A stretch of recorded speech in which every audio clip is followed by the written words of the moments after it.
retrouver à partir de 7h45 Christophe Barbier, son invité Anne-Sophie Seban-Bécache, directrice de l'HJC Paris. Mais sans plus tarder, il a mis ses petites lunettes. Nicolas Rafale est avec nous. Bonjour Nicolas. Vous entendez?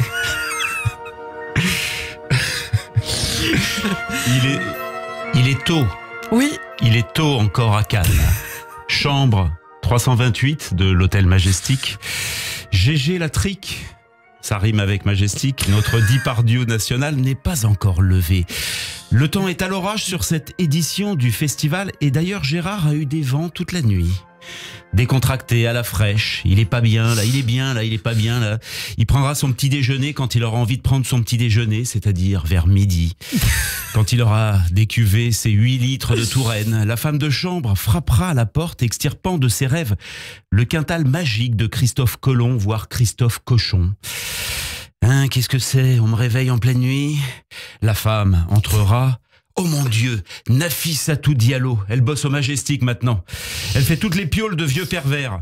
Elle déposera le petit déjeuner de Cyrano sur le lit. Ce matin, c'est pied de porc paquet sauce ravigote. Cyrano se redressera, l'épée sortie du fourreau et à la main. Il y a malgré vous quelque chose que je dépose, quelque chose que sans un pli, sans une cruche, je dépose malgré vous et c'est mes paluches. Ah, Cyrano et ses paluches. Hop, une main au cul direct. À noter qu'il s'agit bien sûr d'une production Alain Sard. Oui, Alain Sard, le reproducteur du cinéma français, dans la chambre juste à côté, dans cet hôtel des vieux perves, rebaptisé le Majestric. Alain Sard qui a joui pendant des années, mais qui a joui, on se rend pas compte ce qu'il a joui, du poids de l'important producteur et passé à présent dans le rôle du type qui savait pas, qui a pas fait gaffe.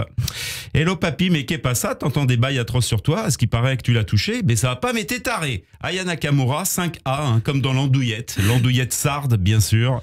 Merveilleux Alain Sard, les prémices du déclin cognitif, c'est fabuleux. Heureusement que c'est pas René Château, hein, la mémoire du cinéma français. Hein. Vous vous rappelez les étiquettes René Château, la mémoire du cinéma français? Dites-moi oui. Vincent Lindon, entre deux tics, viendra sur France Inter dire que c'est quand même pas normal tout ça, qu'il n'a rien vu, lui, le Gilbert Montagnier des acteurs français.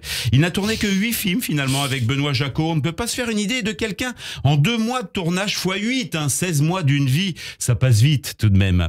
Jacot le croquant, Jacot le mordillant, Jacot le bisouillant, Jacot le baisouillant. Le cinéma français, c'est le Titanic. Chacun cherche un gilet de sauvetage ou essaye de se remémorer. Est-ce que j'ai pas eu moi-même un moment d'égarement avec une petite maquilleuse, une petite stagiaire régie, une petite comédienne pas connue qui a besoin de bosser, une petite pipe vite fait comme ça? Petite mémoire quand même. Dans la chambre encore à côté, Damien Abad se dit « Oh purée, heureusement que j'ai pas fait Cinoche, moi ». Tout comme Gérard Miller dit « GG dans le mille ». Pourtant, les Miller dans le cinéma, il y en a eu. Hein, Claude, Henri, Georges. La vie est un roman, Ilana. Le cinéma est un roman. Ah, roman Polanski. Oui, on va tous les faire ce matin. Moi qui n'ai jamais agressé personne, Ilana, soudain, le doute m'habite. Suis-je normal? Parfois, je l'avoue, je ne me suis pas posé la question du consentement quand je me suis fait l'amour à moi-même. Je me suis pas dit, tiens, est-ce que ça te ferait plaisir? Je te trouve plutôt joli garçon, allons-y. Non, des fois, je n'étais pas consentant, mais j'y suis allé hein, pour pas vexer. Voilà, et je ne regrette pas. Vous comprenez? Oui. Ouais. Il est tôt encore, chambre 328 de l'hôtel Majestric. Dans quelques heures, le tapis rouge se verra maculé, foulé, piétiné à nouveau par les talons aiguilles de quelques starlettes en manque de contrat et en recherche de visibilité, voulant se faire repérer par quelques Francis Ford Coppola. Des néo-Sophie Marceau ont remis des soutiens-gorge à bretelles trop larges qui laisseront dépasser quelques poitrines remontées par des push-ups élastènes. Oh. Vous aurez remarqué que je maîtrise le vocabulaire de la lingerie fine. Lingerie fine pour dragueurs pas très fins.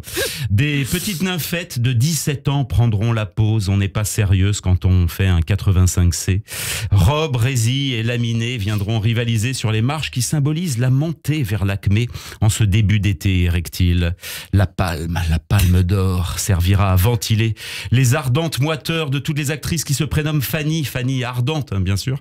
Le public se lèvera, se redressera, s'érectilera. On peut inventer des mots, hein, on fait ce qu'on veut, on peut même, voilà, c'est une chronique, on fait ce qu'on veut. On peut même dire qu'Antonio Banderas, vous voyez. Je sais pas si Sean Penn, très inspiré, hein, je sais pas si Sean Penn à jouir viendra cette année et Brad Pitt non plus. C'est ça qui est bien avec la chronique, voilà. Bon, moi je vais aller au bar, je vais me faire une pina colada. Merci beaucoup Nicolas Rafale pour cette chronique épicée ce matin sur Radio J. Tout de suite l'invité. de Christophe Barbier. C'est Anne-Sophie Seban-Bécage, directrice de l'AJC Paris.